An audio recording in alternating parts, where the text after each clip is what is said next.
Okay, my friends, welcome to the shoe rack, aka Juliana's pretty extensive collection of shoes. And I thought I would just run you guys through all the shoes that I'm currently running in and maybe hoping to run in, and the mileage on the shoes. And I don't know, maybe you guys can chime in to see if you have the same shoe or there's a shoe you think I should try out. But I'm going to give you guys a rundown of all the shoes that I have for you. Woo! Shoes! Okay, first off, we have the New Balance Nitrile V4. This is a just kind of light trail shoe, and these ones have 9 miles in them. Woo!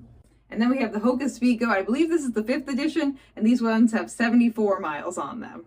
And then next up, we have the Saucony Peregrine 12, and these bad boys have 8 miles on them that I just put on them this morning because this was my first run, and I really enjoyed them. So we're putting them into the rotation.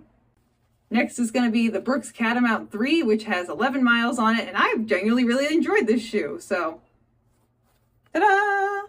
And then next up we have the Brick, the Legend, the Unit, the Cascadia 16. Sorry, I couldn't remember which number this was. This is the Cascadia 16 from Brooks, and these bad boys, woo, they are a hefty unit that is super stable, and we love that.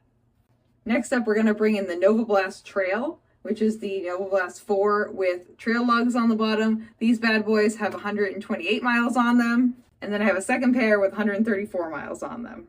And then we have a pair of regular Nova Blast 4s with 97 miles on them in this really awesome shade of bright, bright, bright red.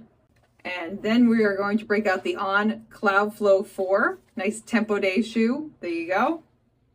These ones have 64 miles on them. And then we have the Asics GT 2013, I believe. Yeah, 13. And these are the latest version of the GT 2000 from Asics. These bad boys have about 9 miles on them. And wow, what a sleeper shoe. This is a great shoe. I've genuinely really enjoyed this shoe, which is odd because it's a stability shoe. It's not really meant for that, but it's a good shoe. Then we have another stability shoe. This is the Puma Forever Run. This is the first version of the Puma Forever Run. These ones have 64 miles on them. Okay, then we have the New Balance 1080 V13, and these bad boys have 108 miles on them. This was my marathon shoe of the year last year. Really nice and squishy and bouncy. Then we have a brand-ish new pair of Asics Magic Speed 3s. These bad boys have 37 miles on them. You got that carbon plate down in there. We love it. And then we have a pair of DB8 1s from Puma. And these bad boys have 97 miles on them. And then we're going to have my newish pair of Puma DB8s. These ones, I believe, have a little over 100 miles on them. So this is the Puma DB8 2. And this is my newer pair of Puma DB8 2s. And then we have my old pair of Puma DB8 2s, which have probably one good run left in them. And these have 275 miles on them. And these, as you know, if you watched this channel before, are the GOAT right here. Then headed over to racing shoes, we have the Asics Metaspeed Edge Paris, and these ones have 73 miles on them. And this is the lightest shoe I own by far. This thing weighs literally nothing.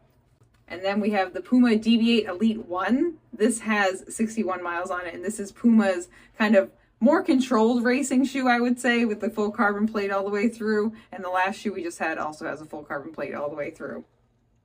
And this is the Tracksmith collab, so this is bougie.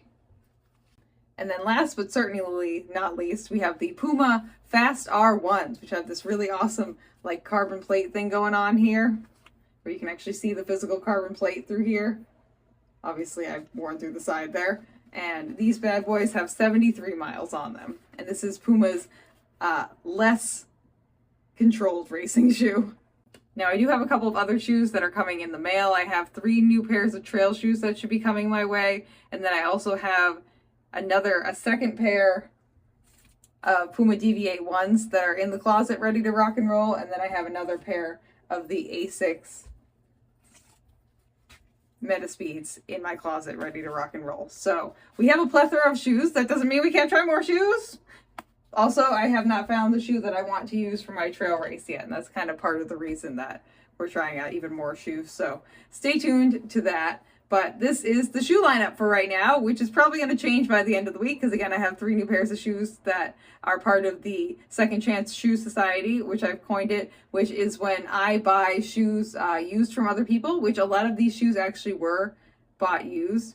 So 12 out of the shoes that I just showed you, which is over half, I bought for probably around somewhere $20 to $30, and I bought them used on sites like Mercari, Poshmark, and eBay. And they're shoes that people either bought and they didn't fit and they can't use and they can't return, or shoes that they wore a couple of times and they just didn't work out for them. So I just try and buy shoes that way, one, because it's cheaper, and two, it's creating less waste. So I'm using a shoe that someone would have either thrown out or donated or of the like, and I'm giving it a second chance. So I welcome new shoes into my second chance shoe society, and it's just nice to be able to not pollute the environment any more than it's already being polluted, and also save a little bit of money, and also get to try out some new shoes, you know? So keep that in mind when you are watching this video. 12 of these shoes are used shoes, and the 2 more that I mentioned that are in my closet are also shoes that I bought used, and the ones that are coming to me in the mail are also shoes that I bought used. So this shoe collection, though it looks like it's very expensive, honestly, each shoe, I did the math the other day, I paid about 25 to 30 bucks per pop for each shoe, approximately. And I mean, these Saucony Peregrines I got for $8. So you just gotta know where to look sometimes. But yeah, this is not super expensive collection. It's not contributing for the most part to like eco pollution, waste, things like that. It's actually kind of saving things from going into waste buckets, which is nice. So please keep that in mind when you're watching this. And yeah, I hope you enjoyed this video. Let me know below which shoe you saw that is your favorite, or if you have a favorite shoe that you think I should try out. And I'll see you guys next time. Bye! Thank you for listening to this episode of Runnah. This podcast is edited, hosted, and produced by me, Juliana Coughlin.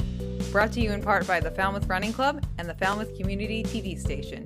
If you'd like to connect with us, you can find us on Instagram and on TikTok at RunnahPod. And you can send us an email at runnahpod@gmail.com. And our original theme music was brought to you by the one and the only wonderful Jeffrey Hutton. And keep up the great work. I'm proud of you.